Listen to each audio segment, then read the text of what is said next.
I had to go through surgery, and I came back. I was rehabbing my hand for over a year. Just felt like I had something to prove. Tommy ZooMaa Paparatto is one of the most iconic figures in Call of Duty history. For the #2 spot overall, you got ZooMaa on your screen, and there's a defender right on the other side of this wall. It's going to be ZooMaa working on streaks. He's going to earn that scarab, and the rest of his team falls. ZooMaa spots him. Grim is there, and ZooMaa's going to get the ace. FaZe is right back in it. From competing to content, he's always produced the goods. But ZooMaa's storied competitive career didn't begin on consoles. It started with a little bit of soccer. ZooMaa started out on a travel team, scoring 9 to 10 goals a game before joining one of Chelsea FC's academies in New Jersey. He was destined for big things. I thought I could have gone pro. When I was younger, I almost went to Italy to go play because it was just a better chance of going pro. So I was thinking about it, but obviously I was just a young kid. I wanted to stay home, be with my friends, go to school, be a normal kid. So I never really pursued it. People are like, this guy, what is this guy saying? But listen, I believed in myself. You know, I had confidence in myself, and I definitely played at a high level, and I played really well. But one night, his dreams of becoming a professional soccer player were shattered. It was late at night, pouring rain. We were on the turf. I was having a blast. We were having a lot of fun. About 2 minutes left in practice, and nobody was around me. I was cutting the ball myself. It was something, the way my foot was in the turf. My cleat just kind of got stuck in the turf. My knee went where my foot didn't, and, you know, put 2 and 2 together, you know, my knee, you know, I knew instantly. I knew as soon as it happened. I was in complete shock. Like, I wasn't talking, I wasn't crying. I was just sitting there, and I was just in complete shock. I knew something really bad happened. Went to the ER the whole way there. That's what starts to set in. Not that I got injured, but that something serious happened. ZooMaa had torn his ACL, and there was no coming back. I loved football. I loved soccer. So even when I was recovering and stuff like that, I'll always try and play and keep playing. But it never really felt the same, you know, for me. So. But when one door closed, another opened. ZooMaa took his competitive energy from soccer and transferred it right over into competitive Call of Duty. And ZooMaa's still hunting. This time it's going to be Karma. Karma's spotted. ZooMaa makes his move. Both players distracted. ZooMaa with the 2-piece. It's all set up by his teammates on the A Street. Big props to Clayster there.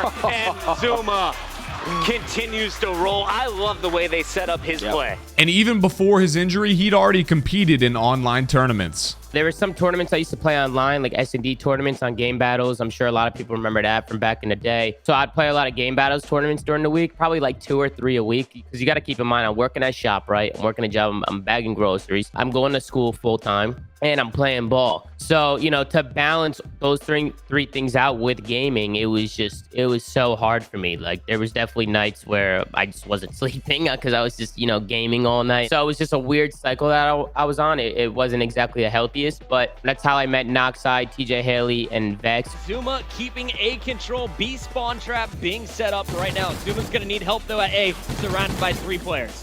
Say he needs help, but he's doing fantastic turns. Is he going to get the kill on the flag? Yes, he is. He's a one-man mission. He's going to get all 3. ZooMaa. You said ZooMaa needs help. No, he doesn't. And when a big LAN event, UMG Philadelphia, came to town, he wanted to put his ambitions to the test, but his teammates were gonna take a little convincing. None of these guys wanted to go to the event with me. You know, none of these guys wanted to go. I had to beg them, because it was the first event that came close to Jersey. After battling a blizzard to get there, ZooMaa's team would place top 12. But he had caught the eye of ex-FaZe pro Crowder, who gave ZooMaa his first taste at professional Call of Duty at Denial Esports. And it was at Denial where ZooMaa would get his first taste of COD victory. 27 seconds remaining, and a cat one happened here. They could potentially do it, but that's not going to be the case. Wow. That's it. That is it. Ladies and gentlemen, in the first time in the history of Denial, they have won a championship. 3-0 to Envy, the Gfinity champions, falling to the new UMG champions, Denial. And he was starting to get a reputation for his unpredictable style of play. The whole ZooMaa flank thing originated because I was always flanking and hitting routes that people don't normally do. And, you know, pro players were roasting me for it, but we were winning and it was working and it was annoying to play against. So it was just kind of like evolving the game a little bit, just doing things that people didn't expect, kind of like an unpredictable play style. A stint at Team Envious followed, and that was before everything changed. Because Tommy, you better check the door. FaZe Clan is knocking. Up to this point, ZooMaa was only doing Call of Duty part-time. He was also a full-time student studying graphic design. And this FaZe call meant that he would have to drop out of college. ZooMaa was desperate to go, but there was a mom-shaped obstacle in the way. I'm telling my mom, FaZe Clan, this and that. Get big, blah, blah, blah. Banks is talking in my ear. Temper is talking in my ear. They're all telling me to come over. Telling my mom, she goes, are you out of your mind? This and that. You got a couple, 2-3 years left in college, finish school. You're doing just fine. Keep in mind, I'm stressed out of my mind right now. I'm going to school. I'm doing this. She doesn't realize this stuff. But she doesn't realize how big this gaming stuff is. But Banks and Temper ended up calling my mom. She's like, listen, your son's the fucking best. She said, my mom's like, oh my God, they ended up giving me a good contract. It wasn't anywhere near where pros are getting now, but it was something. It was good enough for my mom to be like, okay, you know, school will always be there. If this is what you want to do, pursue it. And it was FaZe where ZooMaa would go from rising star to Call of Duty icon. The shot caller in a 1v2, 39 seconds remaining. Krim is going to get finished. FaZe will take your Season 3 championship. Under the FaZe banner, ZooMaa, Attach, Clayster, and Enable smashed the competition throughout the Advanced Warfare season as they won titles including UMG Dallas, the Gfinity Championships, and MLG Pro League Season 3. ZooMaa was mechanically insane, but he also had the teamwork skills to back it up. Him and his teammates understood the importance of working together. With some teammates, like they didn't get it. Like they didn't understand what it's like to be a team and to come together. Sometimes it felt like, you know, everybody wanted to be the superstar and people didn't want to play with each other. People wanted to outshine each other, but you can't win like that. You're just not going to win. If people are selfish and people are playing solo dolo, you know, it's not going to work. Clayster, Attach, Enable, like these are like my brothers, you know, those are guys that we were on that little FaZe team that we were on that was just godlike. But just as soon as they got off to the perfect start, ZooMaa faced a serious setback. We're going into Infinite Warfare. It's after Black Ops 3. We have one event in the beginning of the year. It's called PSX. It was a little event. Not every team was there. We won it, and we were frying, so we won the event. One final pressure. It's not gonna happen. FaZe Clan with an unbelievable comeback. Oh my God. Your PlayStation Experience Invitational champions. The next day I wake up, we get on for practice. I can't move my thumb. I'm still able to push through it and play, but you can tell that like my micro movements, I'm getting pooped on. Something's not right here. What the hell is wrong with my hand? I'm in Austin, Texas at the time, so I'm secretly going to doctors. Dr. Tan literally changed the game. He goes, listen, man, I really love what you're doing. I love that you're a professional gamer, and I'm sorry like some of the other doctors haven't took the time of day to figure out what's wrong with you, but I'm gonna figure out what's wrong with you. We do CAT scans, x-rays, this and that. We do so many different things. He finds a little tiny cyst. It was a 0.5 centimeter big. It was so small. It was called a ganglion cyst. Other doctors saw it, but they all told me, dude, they're common. He said, listen, it's a 0.5 centimeter big. It's very, very tiny. It's sitting on your thumb tendon. I'm pretty sure it's blocking your range of motion. You're not able to move your thumb. So they had to surgically remove it. He removed it from my hand, went through a lot of physical therapy, and my hand felt, my strength was coming back and my movement was coming back. And as the World War II season rolled around, ZooMaa would have to come back from an injury once again. But boy, was Tommy up for the task. They spot him on the outside. ZooMaa able to win the gunfight. It's now all going to be on Scump. Scump in a 1 versus 2. He's going to get dropped, and it's round 11. Round 11 is FaZe continues these miraculous comebacks. With CROKKR back by his side, ZooMaa and FaZe won CWL Stage 1 playoffs and a $200,000 grand prize. And of all the victories, this was one of ZooMaa's sweetest. The whole season, I fried and got MVP for the season when we won Season 1 playoffs. I just feel like that was just like special to me because I had the injury. I had to go through surgery. And I came back. I was rehabbing my hand for over a year. Just felt like I had something to prove. Ahead of Modern Warfare, COD Esports franchised into the CDL. FaZe Clan became Atlanta FaZe, and although the FaZe was still in the name, some things had changed. It wasn't the FaZe team making the decisions. It was Atlanta FaZe. I wasn't talking to the same people when I was talking to the guys on FaZe, and they were trying their best to keep me updated with things, but they also can't talk about things as well. So, you know, it's kind of like a slippery slope. And then once Atlanta came in, I mean, they picked up CROKKR, and they picked up, they went with a team of young guns.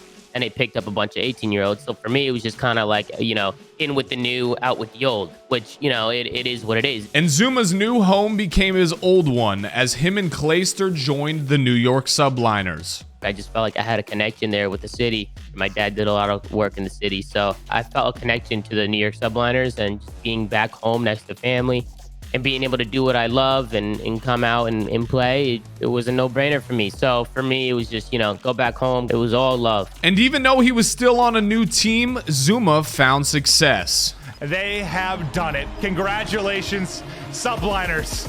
Take the event. I was able to bring one home for the Subliners, which, you know, that was their first event win, and it's going to go down in the history books. I still felt like I was able to accomplish something while I was there.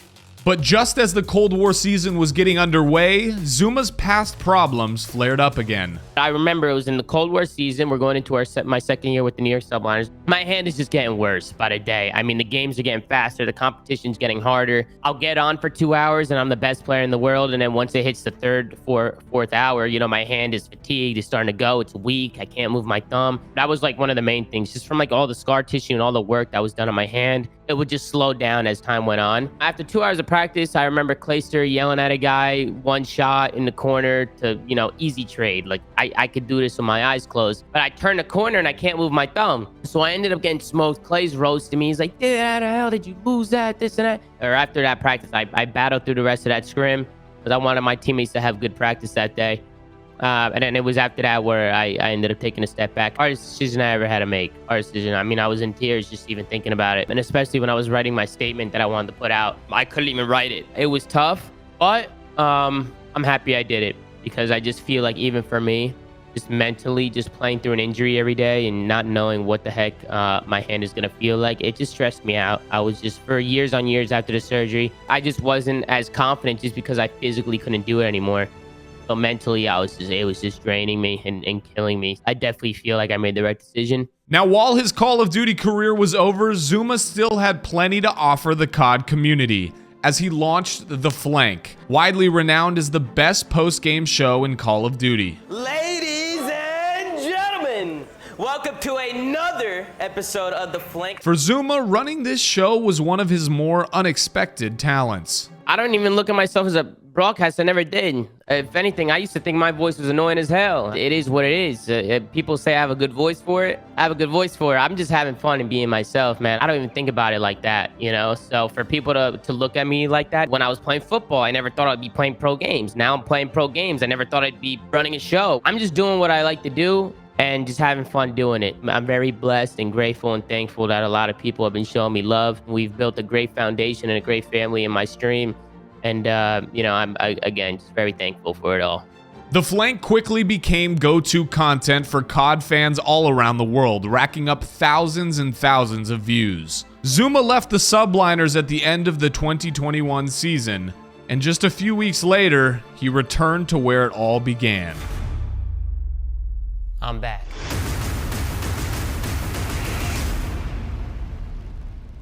It feels so good to be back, and I want to do nothing but create content, make cool stuff, and just have some fun. FaZe is enormous, but you can only add to it and create more memories. I'm super excited to be back, love FaZe, and keep on working hard. But there's still a part of ZooMaa that wishes he could just turn back time. I miss competing. I miss my hand. I miss the days when I can remember 18, 19 years old.